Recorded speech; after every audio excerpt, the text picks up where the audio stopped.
नमस्कार, स्वागत है आपका एबीपी न्यूज में। आपके साथ मैं हूं नेहा पंत। वक्त है बड़ी बहस का। दिल्ली में अफसरों की ट्रांसफर, पोस्टिंग, नियुक्ति का जो विवाद है वो लगातार बढ़ता जा रहा है और इस मामले में लगातार कभी उपराज्यपाल फैसले लेते हैं और उनको अरविंद केजरीवाल की सरकार पलट देती है और कभी इसके ठीक उलट होता है। अब उपराज्यपाल ने जो एक हफ्ते में अरविंद केजरीवाल सरकार ने ट्रांसफर पोस्टिंग की थी अफसरों की, उसको पूरी तरह से रद्द किया है, असंवैधानिक बताया है। और इस बीच आपको बता दें, कांग्रेस पार्टी ने एक आरोप भी लगा दिया है कि आम आदमी पार्टी जिन अधिकारी परिमल राय को कार्यवाहक चीफ सेक्रेटरी बनाना चाहती थी, उन पर दरअसल सीडब्ल्यूजी के कई गंभीर आरोप लगे हुए हैं। अब इस तमाम घटनाक्रम के बीच बड़ा सवाल ये बना हुआ है कि दिल्ली की सियासत में आखिर बड़ा कौन है, उपराज्यपाल या फिर दिल्ली की सरकार?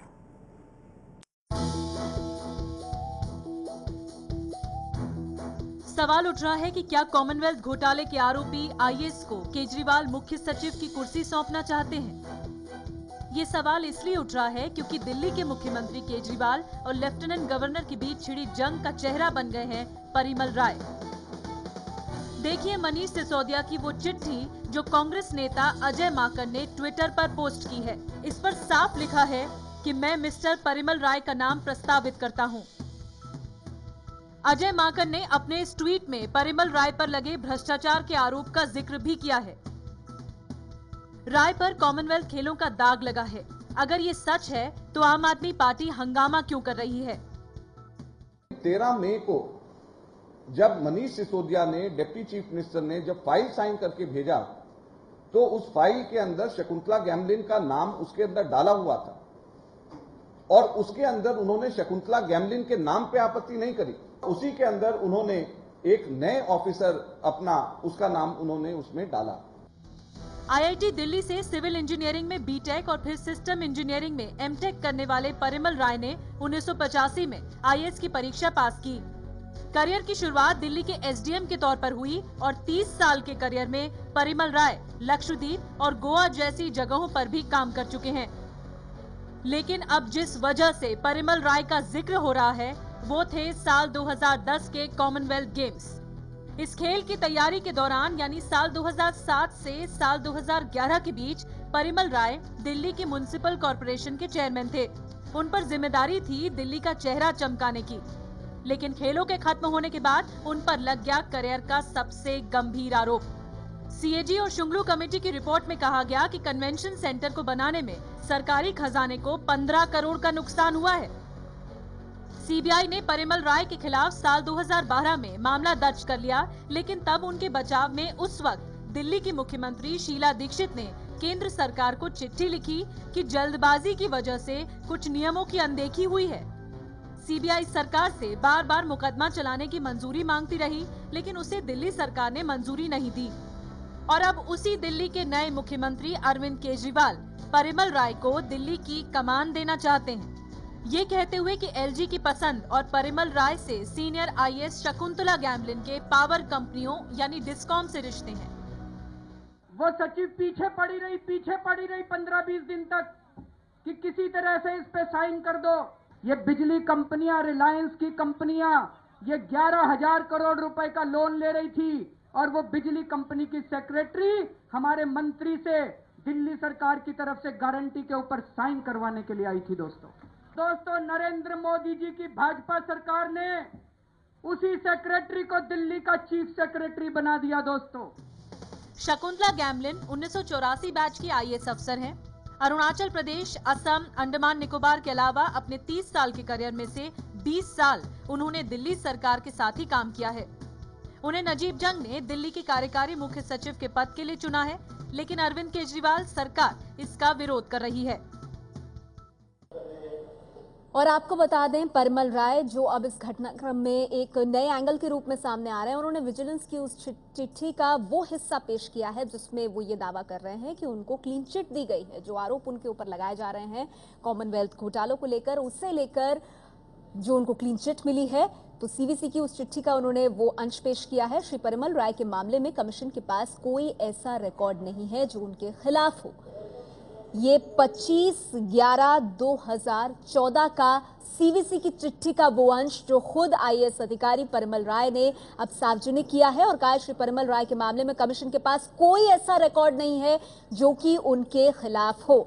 हमारे साथ इस चर्चा में एचएस फुल्का साहब भी मौजूद हैं, आम आदमी पार्टी से हैं और इस वक्त एक तरह से तनातनी का माहौल है आम आदमी पार्टी की सरकार और उपराज्यपाल के बीच। फुल्का साहब, आपकी पहली प्रतिक्रिया, कांग्रेस पार्टी इसमें एक नया एंगल लेकर आई है और कहा है कि जो आपने जिन आईएएस अधिकारी का नाम आपने रेकमेंड किया कार्यवाहक चीफ सेक्रेटरी के लिए सीडब्ल्यूजी को लेकर, तो उन पर कई आरोप लगे हैं।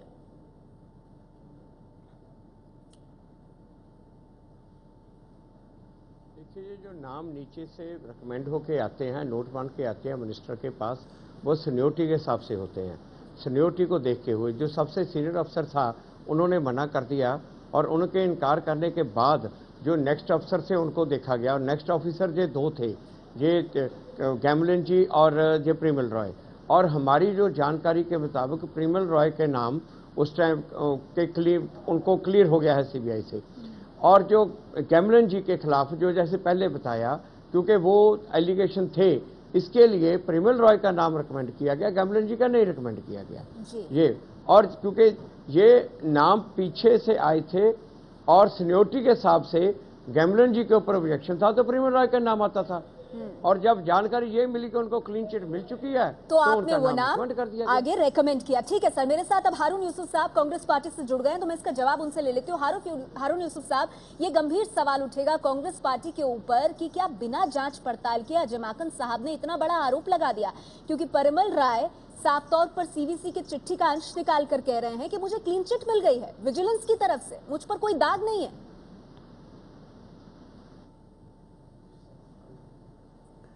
देखिए, मैं नेहा जी, जहां तक परिमल राय जी का ताल्लुक है, यही आम आदमी पार्टी थी, यही अरविंद केजरीवाल थे। पूरे 2 साल 3 साल इन्होंने लगातार भ्रष्टाचार का कैंपेन चलाया परिमल राय जी के नाम पर, और उसके बाद अभी अचानक जो सीनियरिटी लिस्ट दी गई थी ये गुमराह करने की कोशिश कर रहे हैं, जिसमें गैमलिन जी का नाम भी था और परिमल राय जी का भी था। और गैमलिन जी जो हैं परिमल राय जी से सीनियर हैं और ये दोनों नाम मनीष सिसोदिया जी ने लिखकर भेजे थे। जब वो मान लिया गया गैमलिन जी का नाम, उसके बाद जो ये हंगामा हो रहा है और कॉन्स्टिट्यूशनल क्राइसिस पैदा करने की सवाल का जवाब नहीं दिया सर। किस आधार पर कांग्रेस पार्टी सीडब्ल्यूजी के आरोपों की बात कर रही है परिमल राय पर? परिमल राय ने अब एक चिट्ठी सार्वजनिक की है, सीडब्ल्यूसी की चिट्ठी का वो अंश 25/11/2014 का, जिसमें सीडब्ल्यूसी के हवाले से कहा गया है कि कोई रिकॉर्ड नहीं है उनके खिलाफ। देखिए, मैं तो आपसे पहले की बात कर रहा हूं, जब आम आदमी पार्टी ने जिस तरीके से भ्रष्टाचार के नाम पर परिमल राय जी का नाम ले लेकर उन्होंने कांग्रेस के ऊपर भ्रष्टाचार के आरोप लगाए थे। हाँ। और उन्हीं परिमल राय जी को एक सीनियर आईएएस ऑफिसर जिसका नाम दिया गया था उस लिस्ट में, आरोप तो तब लगाया था ना जब नाम क्लियर नहीं हुआ था। आप तो नाम क्लियर होने के बाद की बात कह रहे हैं। कहा गया कि इनको किया जाए। नहीं, देखिए, मैं ये कह रहा हूं, मैं तो उस झगड़े में जाना नहीं चाह रहा। मैं आपसे ये कहना चाह रहा हूं कि ये पूरा का पूरा मुद्दा, केजरीवाल जी पब्लिक मीटिंग में जाके एक सीनियर आईएएस ऑफिसर के बारे में कहते हैं कि वो 11,000 करोड़ रुपए का घोटाला कर रही थी। तो अगर कर रही थी तो उनके खिलाफ इंक्वायरी ऑर्डर करते, एक्शन लेते। लेकिन सिर्फ केवल और केवल दिल्ली के लोगों को भटकाने के लिए, क्योंकि गर्मियां, भीषण गर्मियां चल रही है दिल्ली में और बिजली की जो कटौती है वो मुतवातिर चल रही है, तो एक तरीके से लोगों को गुमराह करने के लिए आज उसको कॉन्स्टिट्यूशनल क्राइसिस में तब्दील कर दिया गया। मैं पूछना ये चाहता हूं कि अपनी जिम्मेदारियों से बचने के लिए किस किस तरीके से किस किस पर आरोप लगाएंगे? फुल्का साहब, इसका जवाब आप देना चाहेंगे? सही कहते हैं वो सही, दिल्ली की जनता से जुड़े मुद्दों से ध्यान हटाने के लिए जो एक सिंपल एडमिनिस्ट्रेटिव स्टेप होना चाहिए था, उसको इतने बड़े कॉन्स्टिट्यूशनल क्राइसिस में आपने तब्दील कर दिया। आरोप है कांग्रेस का। फुल्का साहब,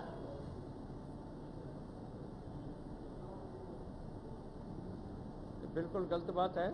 ये जो किया है ये एलजी साहब के दफ्तर से हुआ है और पीछे इसके जो सेंट्रल सरकार बीजेपी की सरकार है वो है जिन्होंने करवाया है। ये बिल्कुल गलत बात है। दूसरी बात मैं एक बता दूं, जो केजरीवाल जी ने गैमलिन जी के बारे में कहा था, क्योंकि वो उससे पहले किरण रिजिजू जो एमएस हैं उन्होंने जो कहा कि नॉर्थ ईस्ट की एक महिला हैं, उनको तंग किया जा रहा है, बिना बात के किया जा रहा है, उसके जवाब में जब उन्होंने मीडिया में आके ऐसी बातें करनी शुरू की तो उसके जवाब में केजरीवाल जी ने ये बात कही थी कि ये उनके खिलाफ हमारे पास है, वरना उससे पहले कोई पब्लिक में नहीं लाया गया। ठीक है, नहीं लेकिन कहा था। पुलकर साहब, देखिए सवाल यहाँ पर सबसे बड़ा ये है कि ये जो जंग आपके बीच, आपकी सरकार और एलजी के बीच है, ये खत्म कहाँ पर होगी? हमारे साथ वरिष्ठ वकील केटीएस तुलसी साहब भी मौजूद हैं। तुलसी साहब, आप इस स्थिति को कैसे देख रहे हैं? क्योंकि दिल्ली में सवाल ये अब सामने आ गया है कि बड़ा कौन है, उपराज्यपाल बड़े हैं या अरविंद केजरीवाल बड़े हैं?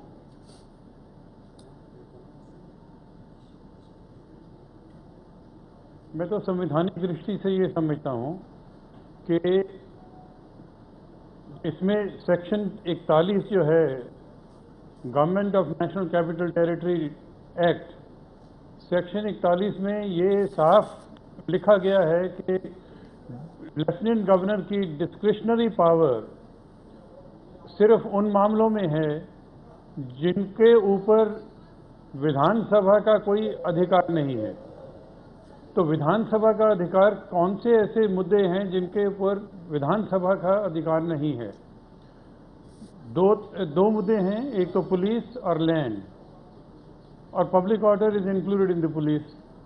क्वेश्चन इज कि इन दोनों मामलों में तो सरकार जो है, लेफ्टिनेंट गवर्नर अपने विवेक से काम कर सकते हैं, मगर बाकी सारे ऐसे मामले जिनके ऊपर विधानसभा कानून बना सकती है और जो स्टेट लिस्ट में है, उन सारे मामलों में जो भी फैसला होना है वो हर एक फैसला जो है गवर्नर के नाम पे होता है, मगर द गवर्नर इज बाउंड, वो बाध्य हैं कि जो भी उनको सिफारिश की जाए, जो aid and advice of the cabinet और काउंसिल ऑफ मिनिस्टर्स, जो भी मिनिस्ट्री की राय होगी उसी राय को मंजूर करना आवश्यक है। ये पार्लियामेंट्री सिस्टम का एक मूल सिद्धांत है। सेक्शन 41 के तहत उन पर, एलजी पर ये बाध्य है। ये अहम बात आप बोल रहे हैं। मेरे साथ यहाँ पर सुभाष कश्यप जी भी मौजूद हैं, संविधान विशेषज्ञ हैं। सुभाष कश्यप जी, क्या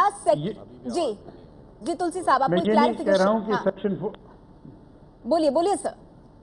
सेक्शन, मैं ये नहीं कह रहा हूँ कि सेक्शन 41 में लिखा है कि बाध्य हैं, मगर ये पार्लियामेंट्री सिस्टम का मूल सिद्धांत है और बहुत सारी जजमेंट्स हैं जिसके ऊपर ये है कि राष्ट्रपति, गवर्नर, लेफ्टिनेंट गवर्नर, हमें they will act on the basis of aid and advice of the government. ठीक है तुलसी साहब, तो आप ये कह रहे हैं अगर इस तरह की टकराव की स्थिति आती है तो पार्लियामेंट्री सिस्टम के सिद्धांतों के हिसाब से उपराज्यपाल को दिल्ली सरकार जो कह रही है उस बात को गंभीरता से सुनना होगा और मानना भी होगा। तो ये टकराव की स्थिति फिर क्यों आ रही है और अलग अलग तरह से इसकी व्याख्या क्यों हो रही है? हमारे साथ बीजेपी से सुधांशु जी जुड़ गए हैं और साथ ही सुभाष कश्यप साहब भी मौजूद हैं। एक ब्रेक लेंगे, ब्रेक के बाद इसी मुद्दे पर चर्चा को आगे बढ़ाएंगे।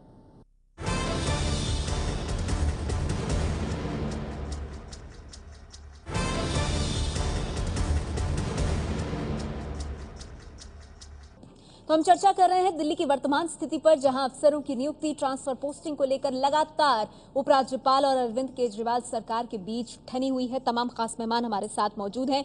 इससे पहले कि मैं सुधांशु त्रिवेदी जी के पास जाऊं, सुभाष कश्यप साहब, जो बात केटीएस तुलसी साहब ने कही कि उपराज्यपाल को क्या करना चाहिए पार्लियामेंट्री प्रैक्टिसेस के सिद्धांतों के हिसाब से, क्या आप उससे सहमत है?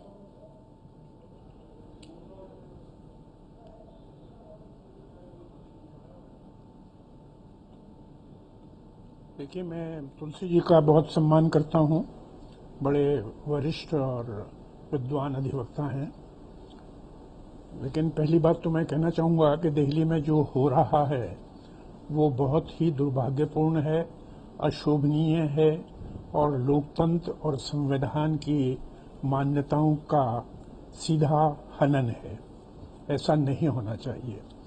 राजनीति टकराव से नहीं चलती, राजनीति art of compromise, art of accommodation, समझौते की कला को राजनीति कहते हैं। तो ये अभी आपने कहा कि कहाँ अंत होगा, तो मैं कई दिन से, पिछले 3-4 दिन से बराबर कहने की कोशिश कर रहा हूं कि इसका अंत केवल इस तरह हो सकता है कि उपराज्यपाल और मुख्यमंत्री दोनों मिलकर बैठें और जो मतभेद हैं उनका कोई सुलझाने का रास्ता निकालें। उपराज्यपाल भी मुख्यमंत्री को बुला सकते हैं और मुख्यमंत्री भी टाइम लेकर उपराज्यपाल के पास जा सकते हैं। जो हो रहा है उसके आधार पर न तो उपराज्यपाल को हटाया जा सकता है और न मुख्यमंत्री को हटाया जा सकता है। ठीक है। उपराज्यपाल राष्ट्रपति के प्रतिनिधि हैं। दिल्ली एक यूनियन टेरिटरी है, राज्य नहीं है, अर्ध राज्य भी नहीं है। और ये जो मंत्रिपरिषद है यहाँ, वो उपराज्यपाल को सलाह देने के लिए है। और ये कहीं नहीं लिखा है, न संविधान में, न रूल्स में, न 41 में, न 239A में कि उपराज्यपाल मंत्रिपरिषद की सलाह से बाध्य होंगे। ऐसा कहीं नहीं लिखा है। और संसदीय लोकतंत्र की ऐसी मान्यता किसी किताब में नहीं लिखी कि हमेशा बाध्य होंगे।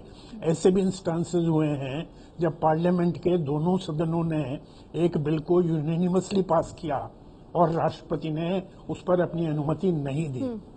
दो बार आप कह रहे हैं कहीं नहीं लिखा है कि उपराज्यपाल के ऊपर बाध्यता है। मेरे साथ केटीएस तुलसी साहब है। तुलसी साहब, बहुत संक्षिप्त में आप इस पर टिप्पणी देना चाहेंगे? सुभाष कश्यप साहब कह रहे हैं ये कहीं भी लिखा हुआ नहीं है कि आपको माननी पड़ेगी, उपराज्यपाल के तौर पर आपको माननी पड़ेगी राज्य सरकार की बात। ये संविधान में कहीं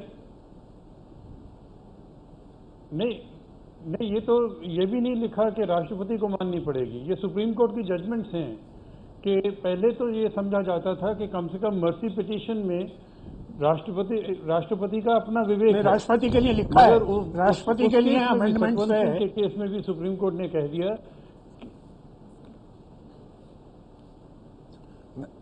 ये संविधान में बिल्कुल नहीं है। वही वर्डिंग है जो इस केस में राष्ट्रपति के केस में अब संविधान संशोधन के द्वारा ये कह दिया गया है कि मानना होगा। Council of ministers to aid and advise the president. हाँ, ठीक है तुलसी साहब, ये जजमेंट में है पार्लियामेंट्री प्रैक्टिस। और संविधान में तो यही है कि president shall be a council of ministers to aid and advise the president और द गवर्नर। नहीं साहब, कॉन्स्टिट्यूशन में लिखा है, कॉन्स्टिट्यूशन में लिखा है that he shall act of the popular government, they can't have a second। यही लेकिन हमने देखा है कि संविधान में जो लिखित संविधान में लिखा हुआ है उसके अलावा कुछ परंपराएं नहीं होती हैं। हाँ, नहीं, लेकिन मुझे सवाल यही है कि जो संविधान में लिखा और जो परंपराएं हैं, कहाँ किसको जोड़कर आप बीच का रास्ता कैसे निकालें? क्योंकि हर कोई इन तमाम नियम कानूनों की अपनी तरह से कर रहा है व्याख्या। फिर टकराव कैसे खत्म होगा, इस पर आगे चर्चा करेंगे। मैं सुधांशु जी से भी उनकी प्रतिक्रिया लूंगी। एक छोटा सा ब्रेक ले रहे हैं, फौरन हाजिर होंगे।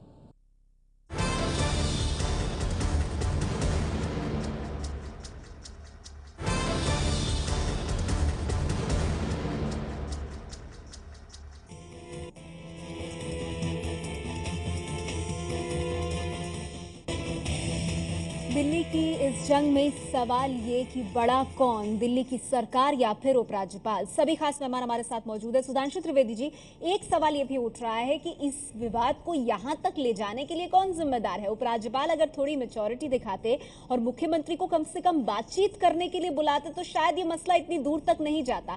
और फिर ऐसे में कहीं ना कहीं ये सवाल उठता है कि जो केजरीवाल चिट्ठी लिखकर नरेंद्र मोदी को कह रहे हैं कि एलजी के माध्यम से बीजेपी परोक्ष रूप से दिल्ली में सरकार चलाना चाहती है।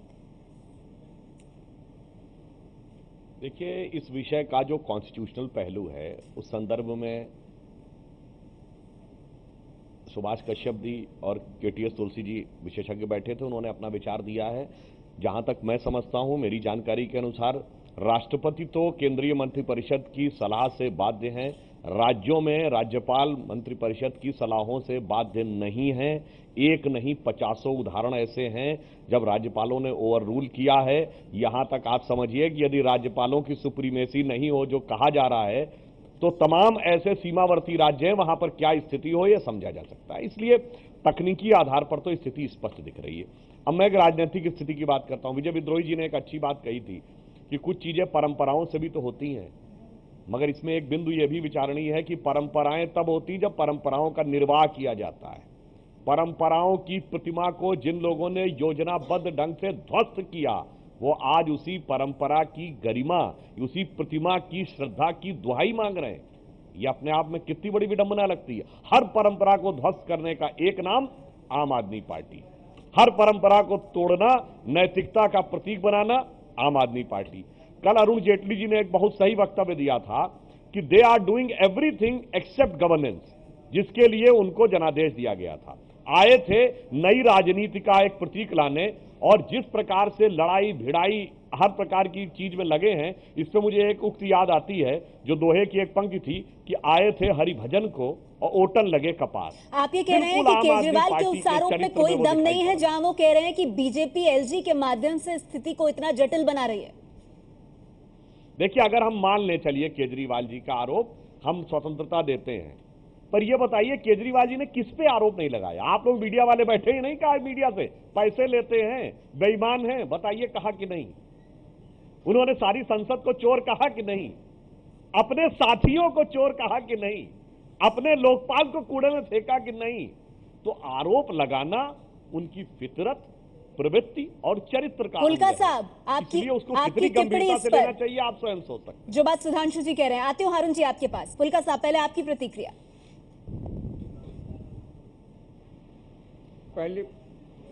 पहली बात तो त्रिवेदी जी ने कहा कि बहुत से राज्यों के राज्यपाल ने जो कैबिनेट के फैसले हैं वो रोके हैं और उनको लागू नहीं होने दिया।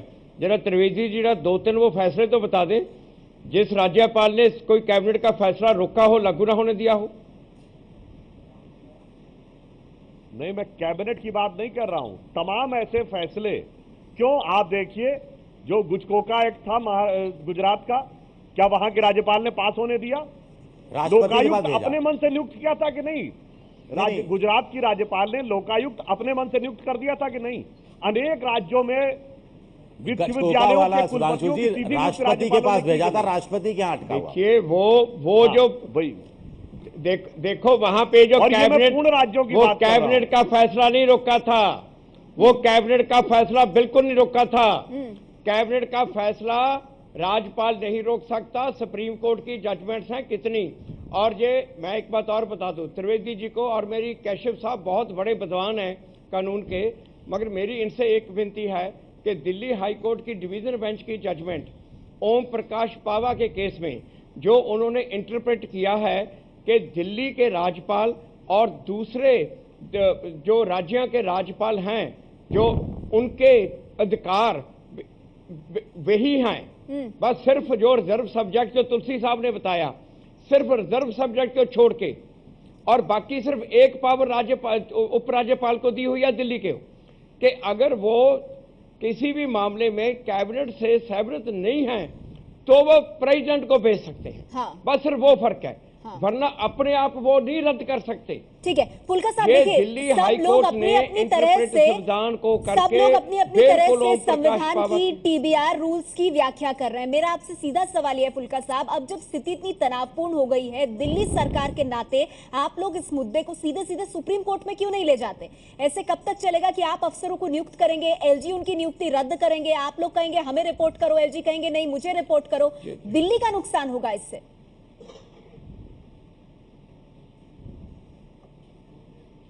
देखिए बात ये है, सुप्रीम कोर्ट में जाने की जहां तक बात है, ये ऑलरेडी सुप्रीम कोर्ट ने शमशेर सिंह की जजमेंट में क्लियरली कह दिया, दिल्ली हाई कोर्ट ने ओम प्रकाश पावा की जजमेंट कह दिया, लॉ बड़ा क्लियर है। अगर ये उस लॉ को नहीं मान रहे, इसलिए अब वो प्रेसिडेंट के पास गए हैं कि उपराज्यपाल जी को कहिए, एलजी को कहिए वो लॉ माने। कोर्ट ने तो लॉ बड़ा क्लियरली कहा है, जैसे अभी तुलसी साहब ने आपको बताया है। तो एक बात बताइए हारून यूसुफ साहब, फिर इस पूरे मुद्दे पर सही कौन है? बात तो घूम फिर के वहीं आ गई है। उपराज्यपाल कहते हैं कि मैं सही हूं, संविधान के हिसाब से चल रहा हूं, केजरीवाल कह रहे हैं हम संविधान के हिसाब से चल रहे हैं।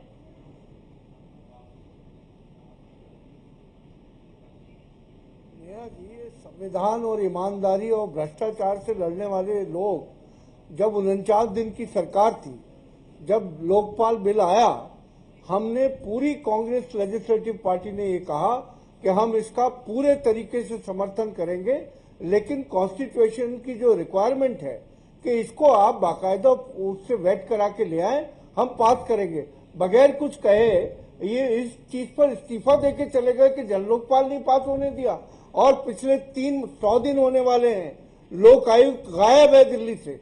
जो भ्रष्टाचार से लड़ाई लड़ने वाले लोग ये भ्रष्टाचार से लड़ाई नहीं लड़ रहे, ये अपनी जिम्मेदारियों से मुंह मोड़ने के लिए दिल्ली के अंदर आज जो बिजली की हालत है, सीवर की हालत है, सड़कों की हालत है, स्कूलों की हालत है, हॉस्पिटल्स की हालत है, उससे छुपाने के लिए दिल्ली के आम लोगों को ये मैसेज देना चाहते हैं कि हमें काम नहीं करने दिया जा रहा, अवसर नहीं दिए जा रहे।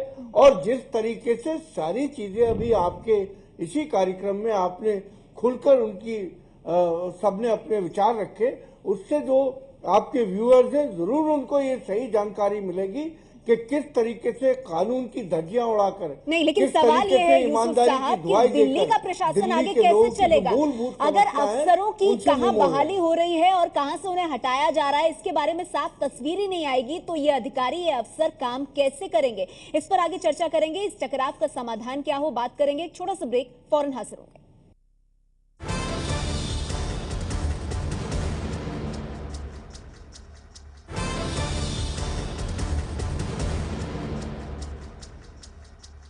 तो चर्चा जारी है हमारी कि दिल्ली में आखिर बड़ा कौन, उपराज्यपाल या फिर केजरीवाल सरकार। तमाम खास मेहमान हमारे साथ मौजूद हैं। वक्त मेरे पास कम है। विजय, आपसे जानना चाहूंगी, क्या अब सबकी नजर राष्ट्रपति के फैसले पर होगी? हाँ, क्योंकि मामला राष्ट्रपति तक पहुंचा है और राष्ट्रपति के ही एक तरह से प्रतिनिधि एलजी होते हैं जिसके माध्यम से उनका शासन होता है। और सबसे बड़ी बात है कि आम आदमी पार्टी के जो मुख्यमंत्री है वो मिलकर आए राष्ट्रपति से, उन्होंने स्वीकारा कि वो राष्ट्रपति से इस मुद्दे पर मिले हैं। लेकिन एलजी साहब कल मिले थे तो उनका कहना था कि वो निजी मुलाकात थी। आज होम मिनिस्टर राजनाथ सिंह गए तो उनका कहना है कि जो सूत्रों से जानकारी मिल रही है कि आपस में कोई बातचीत ही नहीं हुई। तो ऐसा कैसे हो सकता है, बड़ा सवाल ये उठता है। कोई गर्मी दिल्ली में कितनी पड़ रही है, इस पर तो कोई बात नहीं हुई होगी। और जैसे केटीएस तुलसी साहब कह रहे हैं कि वो लोग सुप्रीम कोर्ट नहीं जाना चाहते और अब राष्ट्रपति होम मिनिस्टर से राय लेंगे और होम मिनिस्टर अपने जो कानून के जानकार हैं उनके माध्यम से एक राय राष्ट्रपति तक पहुंचाएंगे। तो मुझे लगता है कि अब थोड़े कुछ दिन और ये मामला ऐसे ही चलता रहेगा। अभी इतनी आसानी से राष्ट्रपति भी किसी निष्कर्ष पर पहुंच जाएंगे ऐसा संभव लगता नहीं है अभी। जी, सुभाष कश्यप साहब, क्या एक ऐसी स्थिति आ सकती है, लग रहा है आपको दिल्ली में, जब उपराज्यपाल और दिल्ली के मुख्यमंत्री केजरीवाल मिलकर बैठे, बात करें, सुलझाने की कोशिश करें इस मुद्दे को?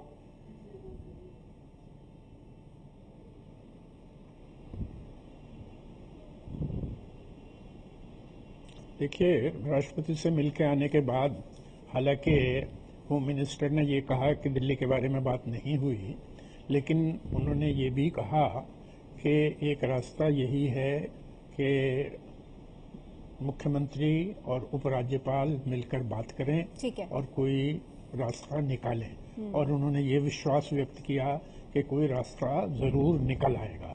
ठीक है, पुलका साहब, मुझे ये बताइए कि क्या दिल्ली के मुख्यमंत्री उपराज्यपाल के पास जाकर बैठकर बात नहीं कर सकते? रास्ता निकल आएगा। लेकिन एक बात मैं कह जी सर, पुलका साहब से मैं जवाब ले लेती हूँ। जी पुलका साहब। नहीं, क्यों नहीं कर सकते? राज्यपाल के पास तो हमेशा मुख्यमंत्री जाते हैं, राज्यपाल मुख्यमंत्री को बुलाते हैं। ऐसी बिल्कुल कोई बात नहीं है कि बात नहीं कर सकते। क्यों नहीं कर सकते? जब भी उपराज्यपाल जी बुलाएंगे तो मुख्यमंत्री जुड़ जाएंगे और उनका फर्ज बनता है। ये अहम बात आप कह रहे हैं। तो सुधांशु जी, आपको लगता है कि उपराज्यपाल को बुलाना चाहिए? वो जा रहे हैं राष्ट्रपति के पास, गृह मंत्री के पास, उन्हें अरविंद केजरीवाल को बुलाना चाहिए इस मुद्दे पर बातचीत के लिए। सुधांशु जी।